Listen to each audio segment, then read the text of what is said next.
Yo, what's going on, my buddies? Totaljophes coming at you with my review for Suicide Squad.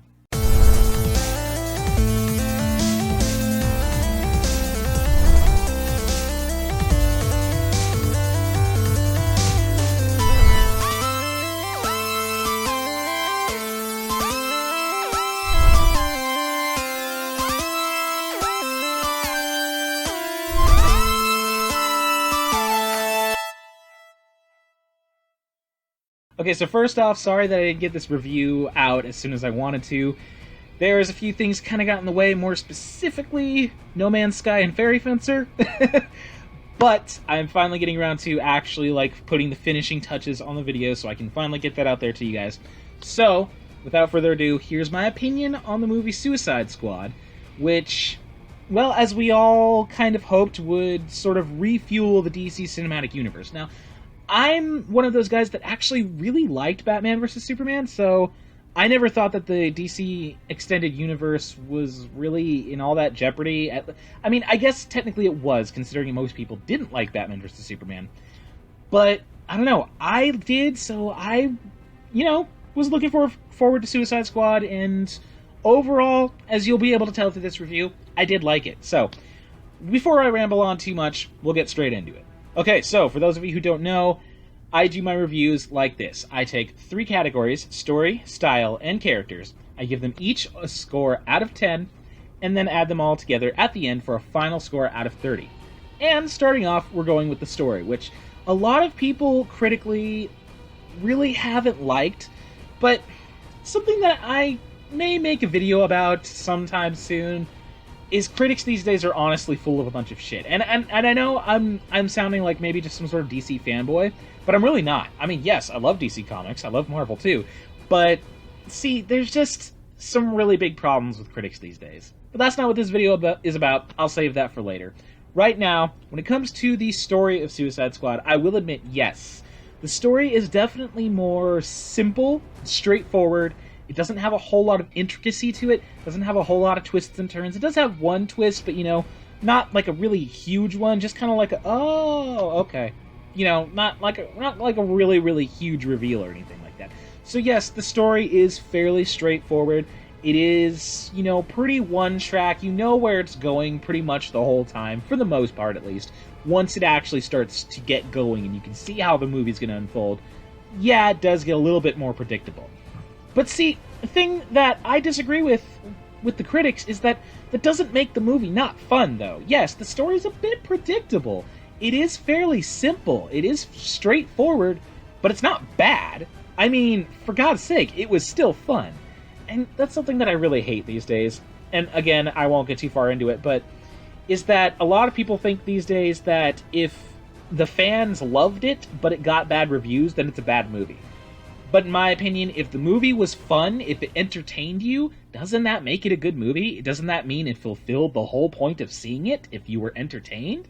And yes, the story of Suicide Squad entertained me. For those of you who don't want spoilers, I suggest skipping ahead a little bit, because I will go into the story a little bit now. But the story of Suicide Squad, I mean, most of you already know by now.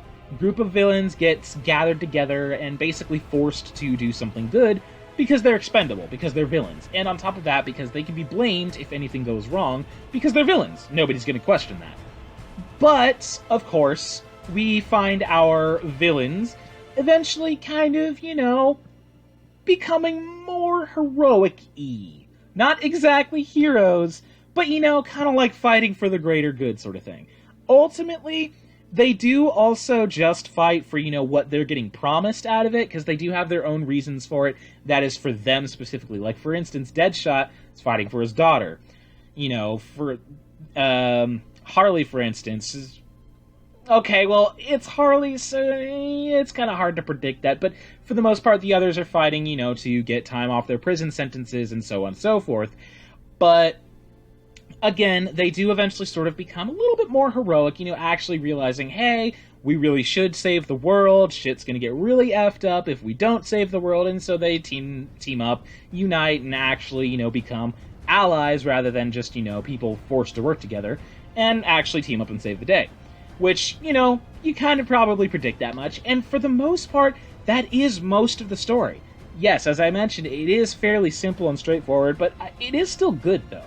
It does get some points knocked off for being simple and straightforward, but not that much.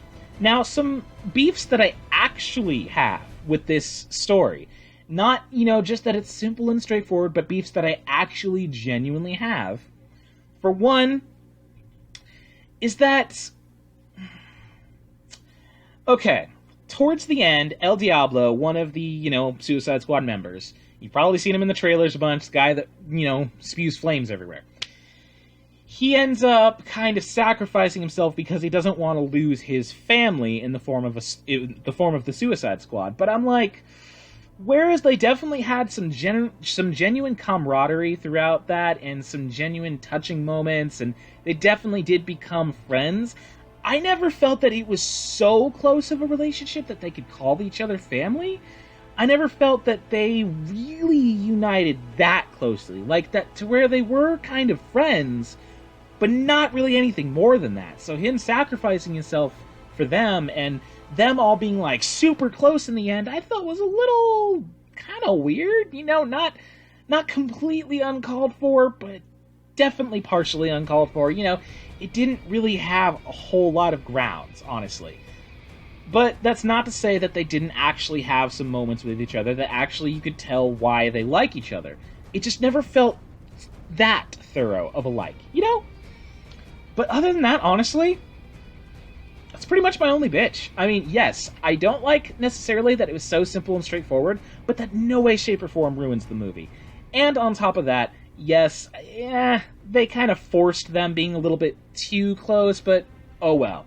So before this goes on too long, final score for the story, 7 out of 10. Because it is still a good story, of course.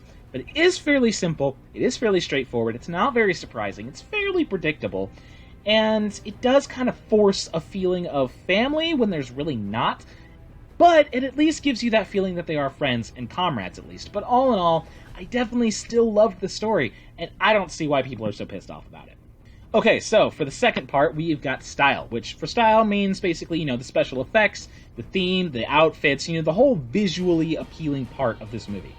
Now, as far as it went visually, as far as the style went, I felt it was pretty damn spot on. I mean, yes, we had some variation in outfits. I guess Killer Croc doesn't really have a set, supervillain outfit, but Harley Quinn, for the most part, does, and, hers was clearly very much altered, but then again, who doesn't alter Harley Quinn's actual outfit these days? I mean, we've seen her in, 3 different outfits in, the Batman Arkham games. We've seen her in different outfits in, DC animated movies. And, again, we saw her in a different outfit in, the Suicide Squad movie.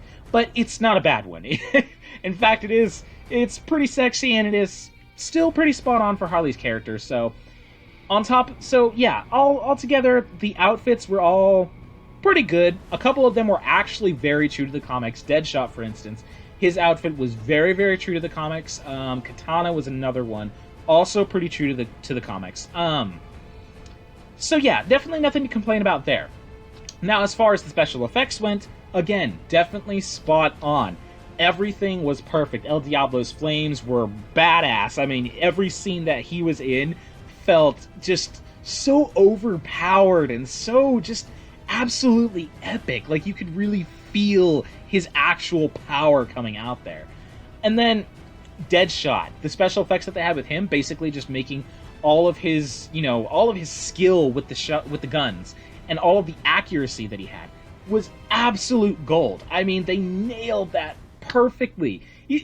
You'll have to see the movie to get exactly what I mean, but it is spot on. Every shot he fires, you can feel, you can see where it goes. It is so perfect.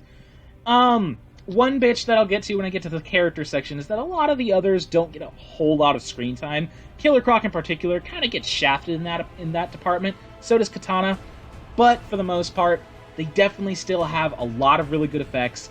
The villains were very good. One thing I really, really loved was Enchantress. Oh man, visually she was so freaking perfect. She just had that perfect, creepy, dark aura around her, and every time she moved was perfect. It was so good, so dark and creepy, and oh my god.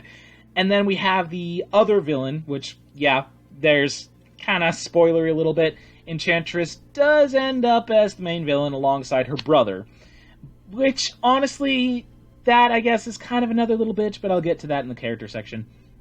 But anyway, yes, they both looked very good, very visually appealing. Her brother was pretty much entirely CGI, it looked like, but they did it really well. So it wasn't like Green Lantern, where you could definitely, like, the CGI really took you out of it. No, it definitely fit in perfectly well. It all looked beautiful. It was definitely still kind of dark and dreary as far as the DC cinematic universe goes, but it kind of worked within Suicide Squad a little bit, because Suicide Squad is kind of a darker concept. It's not supposed to be, Batman vs. Superman should have been a bit lighter. And as far as lighter goes, Suicide Squad definitely delivered on that. Funny as hell. But yeah, the overall sort of visual appeal definitely still seems darker, but it kind of works with Suicide Squad. So it all definitely matches together very well. I have no quarrels with that whatsoever. So, final score for style, 10 out of 10. The entire gang that we have is absolutely visually perfect. All the special effects are spot on, and just everything about that movie was so badass. The action in particular, every single fight was perfect. Okay, and on to the final section, which is this is where Suicide Squad's strength really shows, but in a sense also its greatest weakness, and that is characters. Now, this movie has a heavy, heavy emphasis on Deadshot and Harley Quinn, which we could probably assume since those are kind of two of the, staple Suicide Squad members. They're in, like, every Suicide Squad, so yeah, they're probably going to be a bit more focused on, alongside the fact that they are fan favorites, specifically Harley. And one thing I definitely want to get right out there, a lot of people were worried about, was Jared Leto's Joker. Now, here's a couple of things that I'll say about Jared Leto's Joker.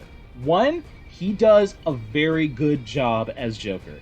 Now, I still prefer Heath Ledger, but I probably always will. Jack Nicholson was okay, but, I like that sort of darker part of Joker that some people can really display very well. And Heath Ledger did that so expertly, and I don't think it'll ever be defeated in that aspect. But Jared Leto, I believe, came pretty close. He was actually a really good Joker. Every time he was on screen, he felt very commanding. Like, you could feel his presence and how everybody was just kind of, like, in fear of him, And he did a good job as, Crazy as well. He did a very good Crazy with Joker. Now, one thing I don't think I'll ever like is the design choice they went with, and they kind of made him look a bit more modern, a bit more city-like, kind of made his staple purple suit more of like a sort of pimp-looking thing, which, not too big on that. The rest of him looked pretty good, though, for the most part.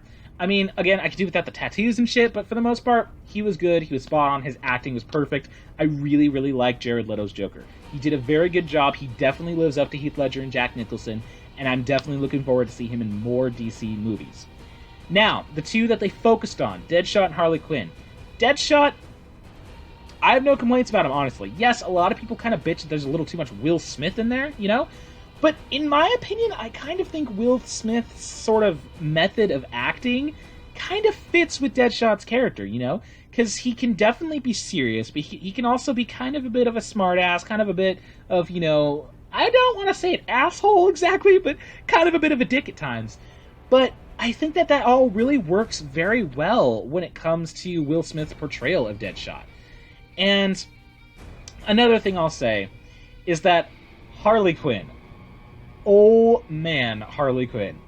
Margot Robbie nailed that so freaking well. Oh my god. And that's something that I think all critics can agree on, is that Margot Robbie really nailed Harley Quinn, and she really did. Like, she is so spot on with the Crazy, she's so spot on with everything with Joker. And another thing I'll say is that a lot of people bitch that Joker's not in there enough, that his scenes are fairly pointless. But here's something that I don't think anybody realizes. Joker's not in there to be Joker. He's in there as backstory for Harley Quinn. They're not supposed to be Joker scenes. They're supposed to be Harley scenes. And you can't really have Harley flashback scenes without having the Joker in there. And that's something that I think a lot of people get confused about. They think that they're throwing Joker in there specifically to throw Joker in there, to have him being the Joker and have him command the movie. but they're not. They're keeping him as part of Harley's backstory. That is why Joker's in there. And so because of that, I don't think I can ever bitch about the Joker scenes. And as far as Harley went, yeah, Harley was perfect. Now, when it comes to the characters, a lot of the others got a little bit shafted. El Diablo got a lot of screen time. Not so much the others. Boomerang got some, Katana got some, Croc got some. Slipknot really got shafted. He was only in there for all of maybe a minute or two before they killed him. So, yeah, but you kind of get that feeling because when they introduce the characters, they do like this sort of special intro for each of the characters, but they don't really do a special intro for Slipknot. So when he gets in there, you kind of assume he's gonna die, honestly. But yeah, honestly, I will say that they definitely didn't give screen time to a lot besides Deadshot and Harley, and at times El Diablo. So there is a little bit of a bitch with that. I really wish that they gave them a bit more screen time. Specifically, Croc and Katana really got shafted when it came to screen time. Like, they were hardly in there. I think Killer Croc had, like, maybe 3 lines in the whole freaking movie. Same thing with Katana. I mean, they were hardly there at all. They definitely were there in the fights, but nothing else. Like, nothing else. And then it comes to, well, we have our cameos, of course. We had a little bit of Ben Affleck Batman in there, which is awesome. That's definitely one good thing that came out of Batman vs. Superman is fucking Batfleck. Nobody expected he'd do good with that role. He did great with that role. He continues that in this. He's only in there for a couple of minutes, but those couple of minutes are so epic. And then we've got just a slight little cameo of the Flash, just him taking out Captain Boomerang, which was kind of cool. Didn't really feel necessary, but was kind of cool. Amanda Waller. Amanda Waller she was pretty good. She definitely felt very threatening, very bitch. Like, she's definitely a bitch in this movie, and, I mean, she kind of is throughout the comics and throughout all of her other appearances, so...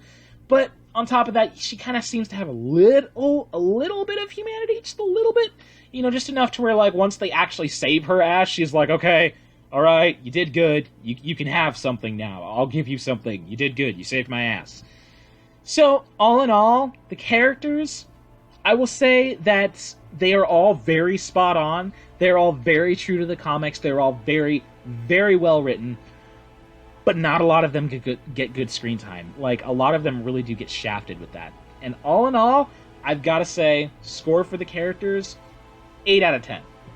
Because whereas the characters are awesome, they have too much of a focus on some. And see, that's something that, like, say, Captain America Civil War kind of did a better job with, is they balanced the characters better. Some didn't get screen time, but not much. Whereas Suicide Squad is pretty much all Deadshot and Harley. Okay, so there you have it. There's my review of Suicide Squad, which, all in all, 25 out of 30. Definitely not a bad movie. Contrary to what the critics will say, and again, I think I'm going to make a video about that at some point, because critics these days are just bullshit. And I would know. I know a critic personally, and he tells me this sort of shit that they do. So, yeah, I'm probably going to make a video about that eventually, but contrary to what the critics say, definitely go see Suicide Squad of your own accord. Don't let other people's opinions sway you at all, because contrary to what the critics say, I actually really loved this movie. I had a lot of fun with it. It was way lighter than Batman vs. Superman, crammed in a lot less, the characters were all very lovable, and I had a lot of fun throughout the whole movie. There were a few minor things that were but it wasn't that much. It's not nearly as much as the critics say, and I, overall, really loved it. So, what did you guys think? Have you gone and seen the movie? Have you not gone and seen the movie? Do you have no interest in it? Or were you kind of waiting for the critics to tell you what to think? Because trust me, you really shouldn't. Definitely leave all that in the comment section down below because I want to know. Definitely leave a like on this video and subscribe for future videos because I'll be uploading multiple every week as usual. So, that'd be about it. So until next time, stay pretty, my buddies.